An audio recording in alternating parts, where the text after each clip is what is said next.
자, 안녕하세요. 투자가 카일입니다. 자, 현재 상황 짚어볼게요. 현재 부동산 시장이 붕괴되고 있어요. 원인은 여러 가지로 찾을 수 있습니다. 그냥 전 세계적인 현상이에요. 하지만 한국이 좀 두드러지죠. 그 이유는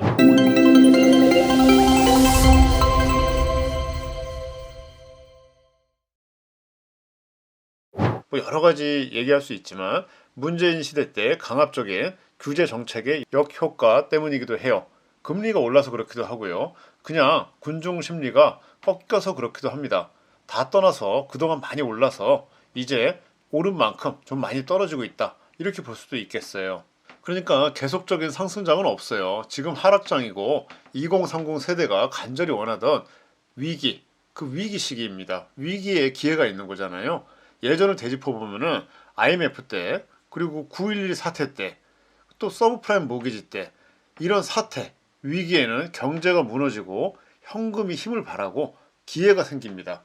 우리 세대는 기회가 없다. 나는 기회가 없다. 라고 하신 분들 축하할 수 있는 거예요. 지금이 여러분들이 간절히 바라던 기회입니다. 사실 모든 것이 상대적이죠. 부동산 주식 가격이 오르면은 내 자산이 늘어나서 좋은 거고요. 가격이 빠지면은 또 내가 비싸서 못 사던 우량 자산을 싸게 매수할 수 있는 기회가 와서 좋은 거죠. 또 가격이 빠지면은 규제 정책이 또 다 풀린단 말이에요. 그러니까 가격이 빠진다고 뭐 다주택자들이 굉장히 싫어한다. 꼭 이렇게 생각하진 저는 않아요. 자, 그래서 어떻게 되는데 얘기를 해볼게요.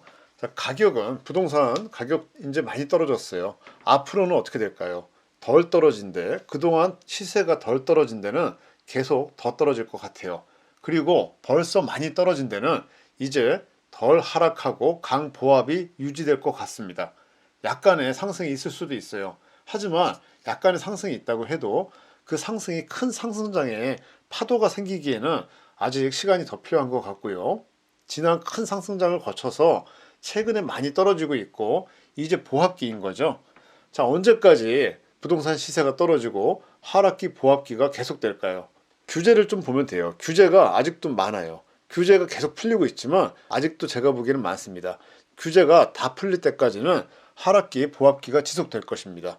규제가 다 풀리고 어느 순간에는 규제가 아니라 세금 혜택을 주는 정책도 나올 수 있어요. 예전에도 그랬죠. 다주택자를 장려하고 다주택자에게 양도세 혜택을 주기도 막 해요. 규제가 풀린다고 바로 상승할 것이라는 기대도 버리는 게 좋습니다. 다만 지금의 거래 절벽 시대보다는 나아질 거예요. 자, 앞으로는 전세는 많이 축소될 것 같습니다. 전세 제도가 갭 투자, 무피 투자, 하우스 푸어 이런 사회 문제를 많이 일으키고 있잖아요. 그래서 제도적으로 전세 제도를 많이 위축시킬 거라고 생각을 하고요. 또 사람들이 전세를 이제 많이 찾지를 않죠. 집주인도 그렇고 세입자는 물론이고요. 앞으로는 월세 상승이 예상이 되고 전세나 부동산 매매가는 떨어진다고 해도 월세 상승되고 있는 경우도 많아요. 그게 이제 대안이 없으니까. 그래서 월세 상승이 예상되고 월세 투자가 활발해질 겁니다. 많은 물건이 경매로 나올 거예요. 지금 부동산 상승장에 무리해서 주거용 부동산, 상업용 부동산 사신 분들이 못 버티고 지금 금리가 이자가 엄청 오르고 있어요. 그 이자를 감당할 수 있으면 괜찮은데 감당 못하는 그런 부동산들은 이제 경매로 많이 나올 겁니다. 그럼 경매 투자도 활발해져요.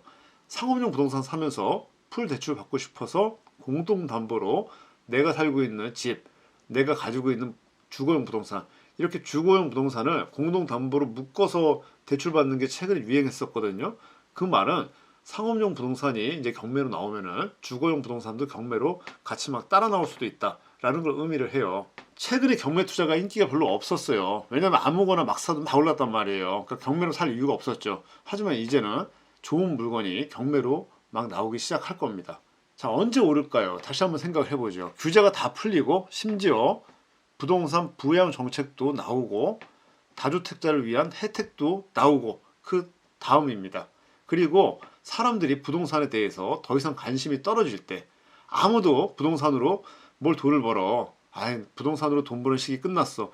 이렇게 모든 사람이 말을 하는 시기, 그런 시기가 오면은 조금씩 오르기 시작할 거예요. 예전에도 그랬어요. 예전에도 서브프라임 모기지 끝나고 2010년대 초반에는 부동산 투자해서 무슨 돈을 벌어. 이런 사람들이 많았단 말이에요. 그래서 그때 이제 고액 전세가 또 유행했었죠. 주택을 사느니 고액 전세로 간다. 지금은 이제 전세로 사느니 고액 월세로 간다. 그래서 고액 월세가 지금 많아지고 있는 게 지금의 사회 현상이고요. 자, 그렇게 규제가 풀리고 다주택자를 위한 혜택이 나오고 사람들이 아무도 부동산에 대해서 관심이 없을 때, 그럴 때 이제 조금씩 오르다가 어느 순간 상승에 대한 큰 파도가 올 수 있습니다. 그 파도를 타야죠. 관심을 두고 있어야 된다는 얘기예요. 자, 그럼 어떻게 해야 하나요?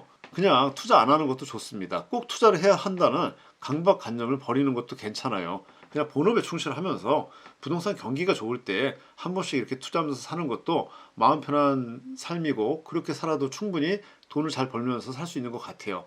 물론 부동산이나 주식 이런 경제 뉴스를 꾸준히 보고 주위에 그런 투자하시는 분들이 있으면 좋아요. 그런 분들에 대해서 소식을 계속 들으니까.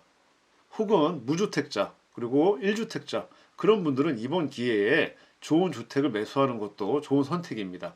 지금이 무주택자들이 그토록 원하던 부동산 불경기란 말이에요. 지금이 기회입니다.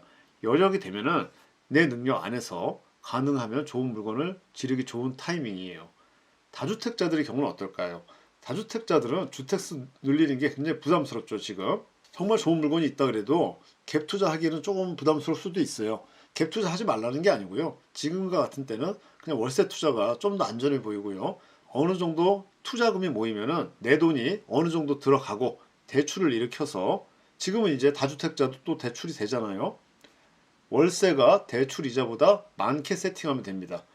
그런 식으로 하나 둘씩 월세 수익용으로 모으는 것은 내 돈이 어느 정도 들어가고 월세라는 수익이 있기 때문에 그 세계 어디를 가나 다 그냥 권장할 만한 괜찮은 재테크 방법입니다. 열심히 살고 자기 삶의 의지가 있고 돈을 벌려는 분들이 하는 재테크 방법인 거예요. 자, 다만 월세용 부동산을 매수할 때는 수익률에만 너무 목매이면 안 돼요. 그러면 또 부동산 꾼들의 먹잇감이 되기 쉬워요.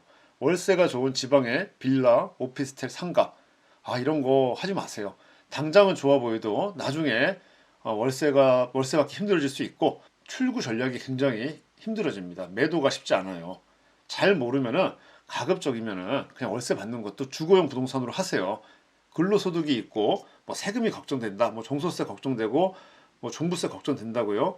지금 종부세 같은 경우는 많이 약화되고 있고 다주택자들을 떼줘잡기 위한 그런 종부세 같은 그 악법 같은 것들은 지금 많이 규제가 완화되고 있어요. 이제 문제는 종소세인데 월세 받은 거가 종합소득세에 합산된단 말이에요. 그거는 그냥 시대적인 흐름이에요. 예전에는 그거를 신고를 안 했는데 지금은 그냥 편하게 꼭 신고를 해야 된다라고 생각하는 게 마음 편합니다. 세무사 통해서 5월달에 신고하면은 절세 전략도 마련을 해주고, 또 월세 물건이 늘어나면은 또 시간이 쌓이면은 이것도 좀 익숙해져요. 자, 노동 수익이 있고 월세 받는 물건을 하나 둘씩 늘려가다가 부동산 시장이 좋으면은 그때 매도도 하고 또 전세로 돌리거나 보증금을 올려서 투자금을 더 확보해서 물건 개수를 그때 늘리면 됩니다. 그러니까 하락장에서는 가급적이면은 보수적으로 투자하고 월세 투자 쪽으로 포트폴리오 세팅을 하고, 상승장에서는 이게 정말 상승장이다라고 생각을 하면은 그때는 좀 무리하게 갭 투자를 할 수도 있는 거죠. 문재인 시절처럼 재인시하면서 막 억압하는 그런 말도 안 되는 정책을 펼치지도 않을 거예요. 그게 이상한 거죠. 이상한 거니까 지금 바로 잡히고 있잖아요. 자, 열심히 일해서 본업에 충실해서 노동 수익이 있고 국민연금 나라에서 해주죠. 퇴직연금 회사에서 해줍니다.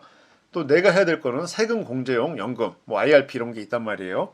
이런 연금 3단계를 준비를 하고 주식, 펀드 일정 부분 투자를 하고, 그리고 여윳돈을 모아서 거주용 부동산 외에 월세용 부동산을 하나 둘씩 모아가면은 시간이 지나면 어느 순간 늘어난 부를 확인할 수 있을 겁니다.